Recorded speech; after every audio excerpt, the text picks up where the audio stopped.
Okay, so let's move on. Now, he was kind of the first to kind of bring this concept to light, but the person who really shut down logical positivism single-handedly was my favorite philosopher by the name of Thomas Kuhn. You saw his quote in the beginning.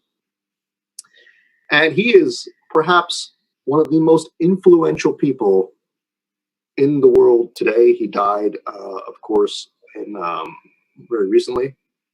But he's not spoken about very much. But he is very influential in all fields of knowledge. And he has done a lot for the world in terms of understanding of science and our understanding of just reality.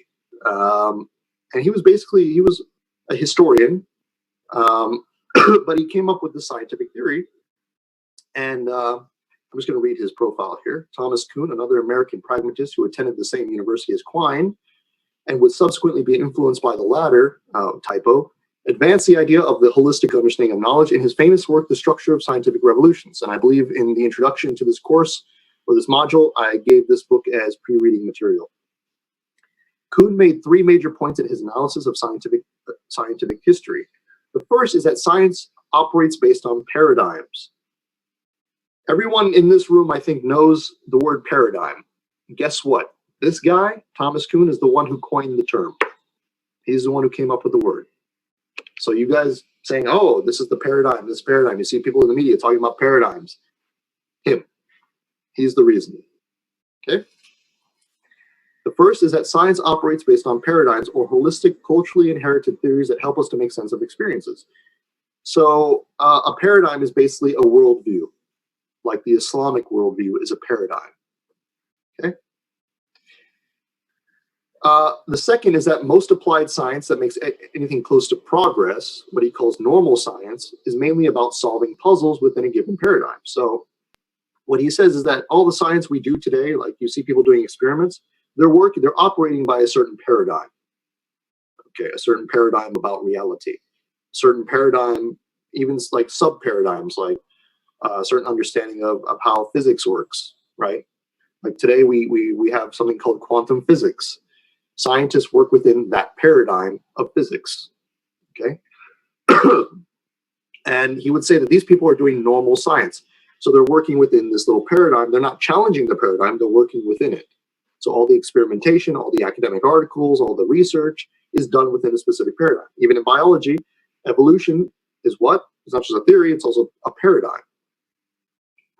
Okay? And third, there are paradigm shifts or revolutions which result from normal science's inability to solve the anomalies faced by an established paradigm. What does this mean? Okay, basically he found out that once a paradigm becomes very successful, say evolution or something else, gravity, things like this, what happens eventually is that there are some problems. Scientists begin to observe things that are not normal, meaning that they're not in accordance with the paradigm, meaning that they don't work as they should. Like if a paradigm says it should be like this, for some reason, something they've observed does something completely different. And they're like, okay, why does this happen? And they start to encounter more and more of these issues. Like the more data they collect, the more the anomalies or the changes, the differences become more and more like strenuous to the theory. So the theory becomes heavier and heavier, it becomes more convoluted, more complex. And the scientists keep tweaking the theory, like they keep changing little parts of it, saying, okay, well, a good example is evolution. So for example, it was kind of simple in the beginning, and now they're kind of giving more explanations to it to try to explain some things they keep finding that aren't going to plan. You know what I'm saying? So they keep tweaking things. And they keep saying, well, there's an issue here, so we got to change this. Let's move this around. Maybe it's not like this, so let's change the theory a little bit like this.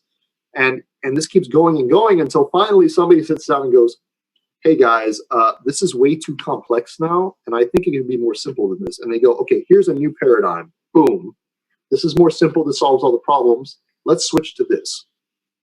And there's historical examples of this happening. This is the reason he came up with this is because his primary example was, let's see, new question. Okay, Ahmed Faraz, Assalamu alaikum. Like, for example, the tree of life becoming the web of life, is that a tweak in the theory? Yes, it is. Common ancestry theories have been changing dramatically because they keep finding things that don't go to plan. You see what I'm saying? Now, this happens within every major theory, to be honest. It doesn't mean, we're going to talk about what a theory is in a moment. It doesn't mean that the theory is wrong, okay? It just means that the theory is not entirely able to explain the data. Okay, so let's keep going though. So, for example, his example was he looked at the Ptolemaic system and the Copernican system. So heliocentric versus geocentric. Okay, geocentric system was basically what? The Earth was the center of the galaxy, the universe, right? Heliocentric, the sun is the center, right? Okay. So what happened? This was a paradigm shift, and what happened was that Ptolemy, he explained the universe in this way. It was basically like the planets and everything in the sun were rotating around the Earth, and sometimes the motions of the Earth of the planets would be kind of erratic. It'd be kind of weird. So he explained it like, okay, it must be that way because not only are the planets and the sun going like this, but they're also kind of going like this, right? Like little circles. Okay, epicycles. I think I have a diagram. Let me show you. Boom, there it is. It's horribly, horribly blurry. Okay, so the geocentric system is here. And if you can see on the left side, so basically all these planets and the sun would rotate around the Earth, not just in one circular fashion, but they would do epicycles. So squigglies. And one day, a lot of scientists came along and said, even from the Islamic tradition, by the way, mainly the first people to question the Ptolemaic system were scientists from the Islamic tradition, like Al-Kushti, who was the first one to advance the idea that the Earth was not stationary. In actuality, it rotated. So Copernicus got a lot of his ideas from Muslim philosophers and Muslim scientists. And eventually what happened was that all of these problems kept adding up. Like there was just too much stuff. Like, why is it this complicated? And we still can't understand why the planets are moving in certain ways. Like there's like Venus and Mercury were still kind of acting weird, you know? So why this epicycles, there's got to be another problem. So they kept trying to add more things and it just got more and more confusing. And then eventually somebody said, you know, I have an idea. Maybe instead of putting the Earth in the center, let's put the sun in the center and see how it works. And guess what? All of those little squiggly lines went away. And then scientists were like, this makes more sense. And they adopted the heliocentric system. Now, according to many atheists today, the only way to understand or to justify a theory or to justify the way something works is if it's directly observable, or you know, if you can actually see what's going on. Like basically, Copernicus would have to go up into space and like observe directly this phenomenon, but he didn't. He only proposed this theory because why? Because it was to solve. Let's go back to solve the issues with the Ptolemaic system, this geocentric system. So Thomas Kuhn was, when he published this work, he was very famous for it, and he changed the way in which we understood science as not being this gradual process of events, of data collection and theories building upon each other. He also revealed that knowledge was holistic. It wasn't reducible to like logical axioms, like just observable phenomenon. And that, in fact, theories were not direct representations of the world that we know it. Theories, in a way, were more or less like commentaries or explanations about how the data should look. So say you have all this data, all this observational data that you have. And what he said was basically a theory is just taking all that data together and trying to make it fit like a puzzle in the right places. That's it. And the way I like to define a theory is as a tafsir. Okay, a scientific theory essentially to the scientific community is what we consider to be a tafsir. Okay, like the tafsir to the Quran, to the scientific community, a theory is a tafsir to the world. Okay? Now, essentially then, science is not, does it accurately depict all of reality? No, because every theory has its own share of problems, which we eventually have to correct. right? And every theory has a new model for things. So how can it be progressing if every new theory is different from the last one, right? It doesn't take from it. It literally is a different thing. Like the geocentric system was the Earth was the center, right? And then this heliocentric was the sun was the center. That's a completely different paradigm, correct? So it's not progressive. It's not even realism. It's not even tied to reality because the theory itself is only constructed to make sense of what we see. It doesn't actually explain the exact representation of reality itself. If that were the case, then Copernicus would have never come up with this theory, right? He literally was sitting at a desk when he came up with this theory. How did he do it? If he had to directly observe what was in front of him, if it was reality itself, that he was observing, he didn't. He came up with it in his mind to solve these dilemmas. So this was essentially the end of positivism at that point. Unfortunately, it was only the end of positivism and scientism in the academic sense. Okay, so anonymous attendee, assalamu alaikum. Can we say that naturalism is a paradigm and Darwinian evolution is a physical explanation of the reality? The paradigm is to explain everything without invoking the divine. Yes, we can. Naturalism is a sort of a meta paradigm. Naturalism is a paradigm, and we could say that Darwinian evolution, I just prefer to say evolution because we've moved quite a long ways since Darwin. The evolutionary theory now is not very similar to Darwin's. And it's similar in some respects, but they've changed a lot. So evolution would be a theory, a physical explanation of the reality that we see, but it's not the reality. So it's not a realistic. Now, people who follow scientism will say it is, and we're about to debate that in a moment. Because if you've been following this history, you'll see that Kuhn et al. Basically destroyed this understanding of science already. So why is it still here? Okay, well, we're going to explain that. Especially, why is it among atheists? Well, you see, when something is destroyed in the academic arena, when something is debated in the academic arena, it doesn't always transfer to the society, especially today.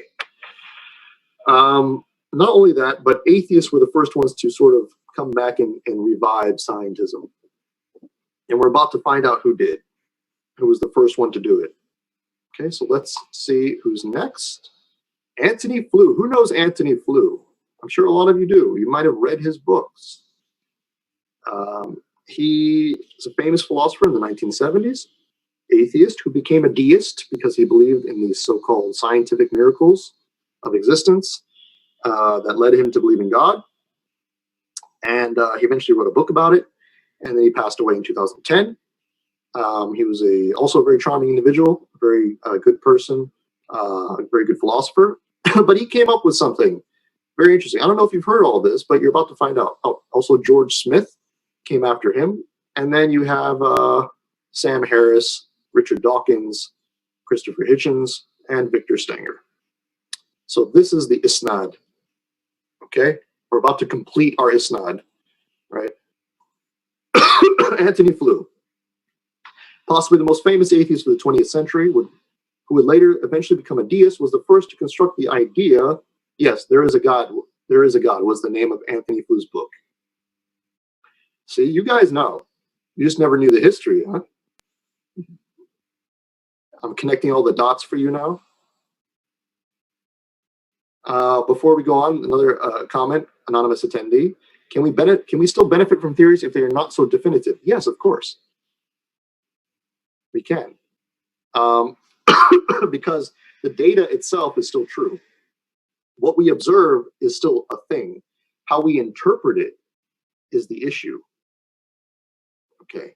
So a commentary can assist you in reading the Quran, for instance, right? But there are still differences of opinions within those commentaries. You see what I'm saying? Okay. So here we go.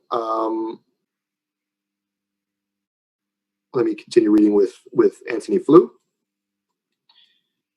Possibly the most famous atheist of the 20th century, would later eventually become a deist, was the first to construct the idea of weak, negative, and strong positive atheism.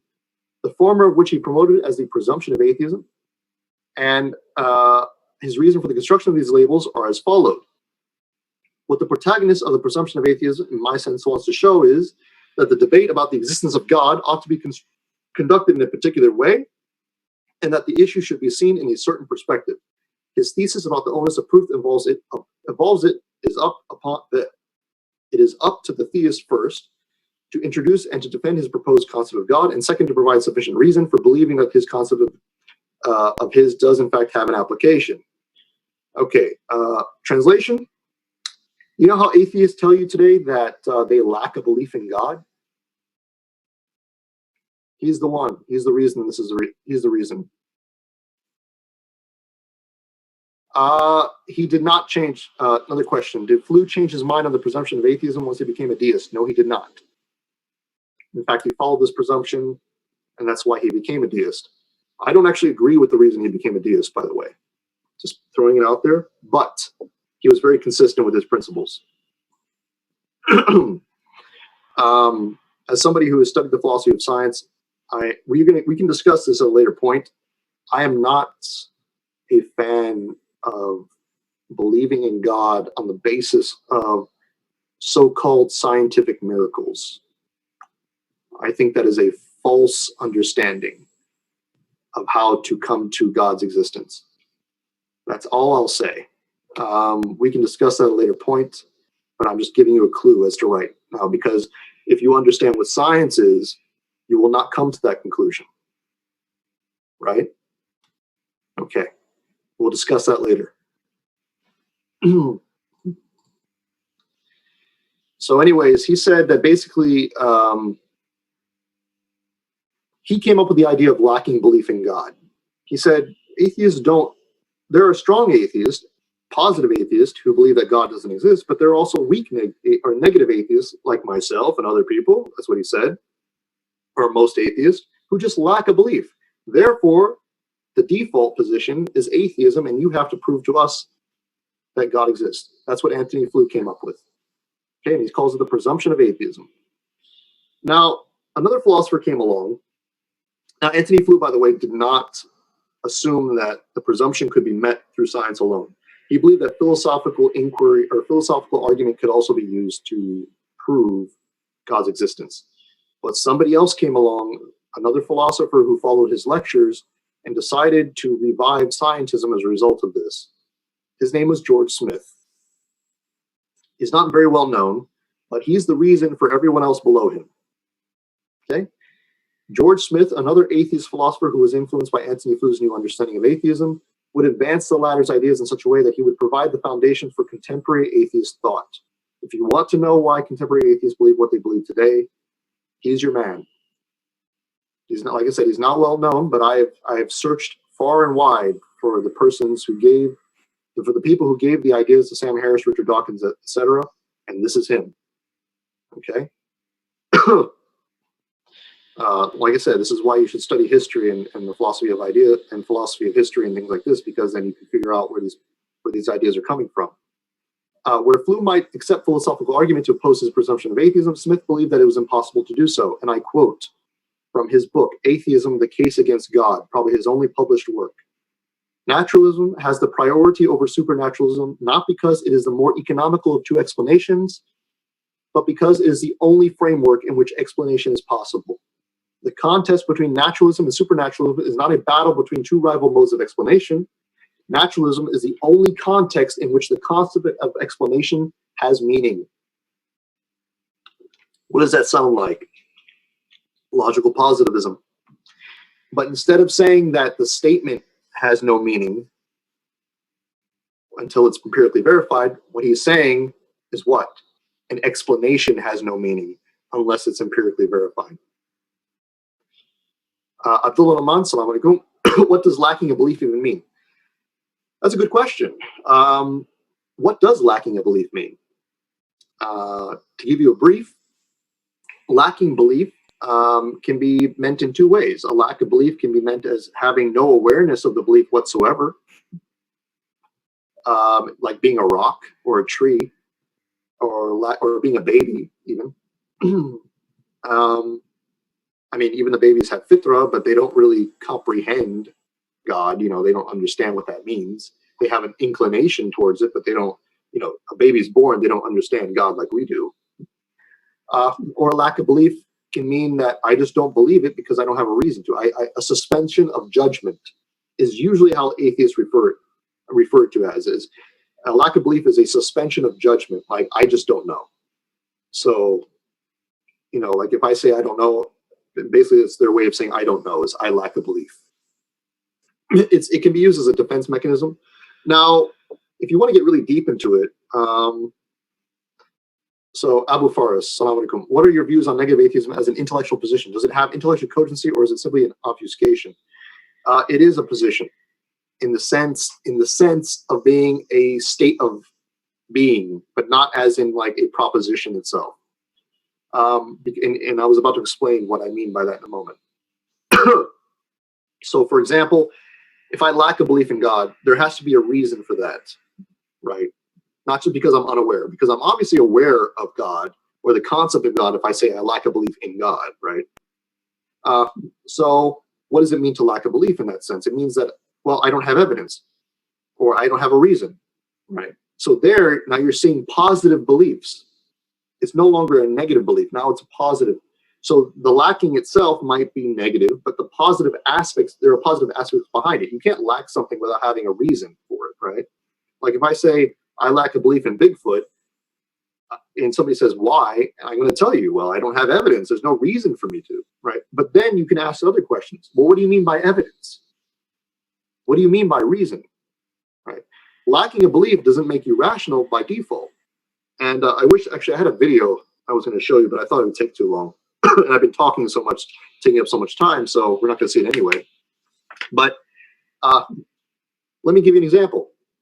Flat earthers, people who believe in a flat earth, they lack belief in that the earth is round. There you go. But nobody calls them rational. I wonder why. So, but there are reasons why they lack a belief, right? Because they don't understand science, maybe. They don't understand what they're asking for in terms of evidence. In the same way, I treat atheists like this. I treat atheists like they're flat earthers. I consider them the metaphysical flat earthers. Okay, like they always ask, well, there's no reason to believe in God. I don't try to provide reasons to them. Then I don't try to provide evidence, because you know what I first do? I question their reasons. I question why they lack belief. Most people don't do that these days. First thing they do is they go straight to the arguments, like Ustaz Hamza was telling you. You know, they go on the defensive, right? No. If your skepticism is ridiculous, there's no reason for me to answer you. If you tell me, for instance, I lack belief that this is reality, what am I going to do? You know, you want me to answer that? That's ridiculous. That's nonsense. You know, there's a certain proposition, certain forms of skepticism that are just nonsensical. What would be the point of even going into it? In the same way I treat atheists. They hate it when I do that because they feel like they're so superior intellectually. But with their understanding of science, when they say, I want evidence for God's existence through scientific inquiry, and I say, do you understand science? Because you wouldn't be asking me that question if you did. Anonymous attendee, assalamu alaikum. What is the difference between positive and negative atheism? As I've already said, negative atheism is a lack of belief. It means that I don't have, I don't know if I believe or not. It's sort of like agnosticism, okay? And then, in fact, it is agnosticism, but this would replace it later. So Flew eventually would say agnosticism is nonsense. It's just a form of atheism. It's a negative atheism. And positive atheism or strong atheism is basically, I do not believe God exists, meaning that there's a firm belief that God does not exist. Okay? There is a difference between those two. There's a major difference. Another question, why, by anonymous attendee, salam alaikum, why is naturalism considered superior to supernaturalism? Because according to, I don't believe that, but according to Smith, it's because it's the only context in which we can understand anything. You look around the world, you don't see the supernatural, right? You don't see God, you don't see angels, you don't see jinn, you don't see anything. You only see what? Grass, trees, my house, a computer screen. That's all you see. So according to Smith, because that's your only point of reference, that makes it superior. According to Smith.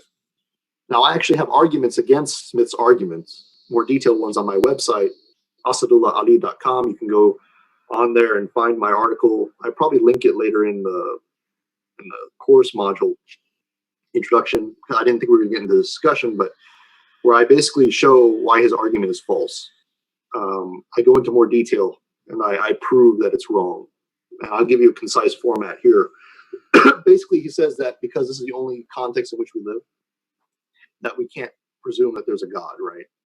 I actually accept his argument, and I say this. I say, okay, well, if that's true, if it's true that this is the only point of reference that we have, then in fact, you're wrong, because then we shouldn't even think about God. There should be no mention of God. The whole concept of God shouldn't even come into our minds if this is all we can perceive and understand. If this is the only context in which we can explain anything, then the concept of a transcendent being who is beyond the physical characteristics of the natural world shouldn't even pop into our minds. That's my explanation, or my argument. It's sort of like a reverse ontological argument. I think it's very good, but whatever. That's not the point of this lecture. You guys can judge it for yourself. Excuse me. So he revived this sort of scientific understanding and verificationism through the idea of explanation. Instead of statements requiring meaning in order to be instead of statements requiring verification, physical phenomena in order to have meaning, he instead said explanation. So now it's no longer self-refuting. Okay, but there are some major problems with it.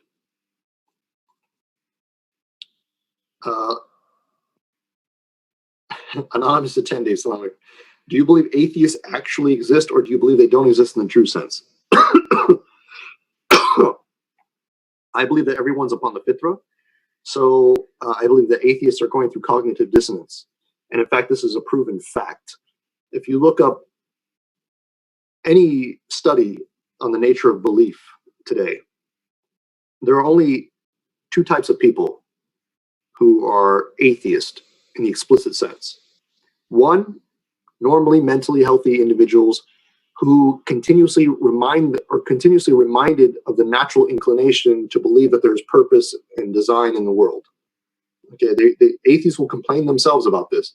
Like, oh, they even talk like this. They feel like they always talk like there's purpose out there. They can't get rid of it. You'll see a lot of articles online in this respect as well. Atheists complaining about this natural inclination. But they'll just sort of write it off and say, well, it doesn't prove anything. That's just an evolutionary trait that I have because my ancestors, developed this thing because, to warn themselves of predators around them. So they saw intention and purpose everywhere, things like this. So that's what it is. That's the reason it came about. So they'll try to explain it through some sort of evolutionary byproduct. And then you have another group, which is basically people with autism. Asperger's is one of the two. I'm sorry, I'm not thinking very clearly right now. But people with mental deficiencies in certain regards people who have difficulty empathizing or sympathizing with others or understanding human emotion, they tend to be atheists very easily. People who are very technical. I think it's Asperger's, or is it autistic, whatever. They tend to be more inclined towards that. And you can actually see this on the online world as well. If you notice, I think it's Asperger's, yeah. Some people are pretty much borderline Asperger's because if you notice how people interpret scripture, they do it in such a way that it's almost like they can't understand metaphor. They can't understand context. They can't understand holistic understanding of the text. And they tend to be atheist. So when you wonder why atheists like to cherry pick passages from the Quran and present them in like this matter-of-fact way, it might have more to do with them having a certain condition. I'm not saying all of them, but there might be a sizable minority that are like that. And there are studies out there that show that people with Asperger's and even autism, I think, are more prone to be atheists. And these are some of the traits that they have, is that they read everything very literalistically. So just something to remember, something to note. All right, so George Smith was the one to revive scientism among society and especially the atheist community. We have about 25 minutes here, and I want to save some time for more question and answers. So we're going to get to the end and maybe even explain some Islamic history as well. I gave you guys an article in the introduction that you can read.